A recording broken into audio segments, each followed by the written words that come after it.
కంటి ముందే నందనం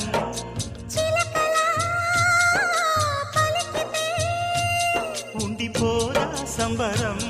ఉండే కాదా మందిరం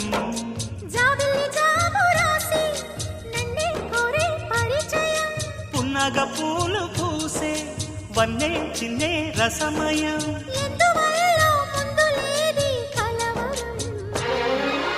అగిరి పడిన పెదవికేంటి అర్థం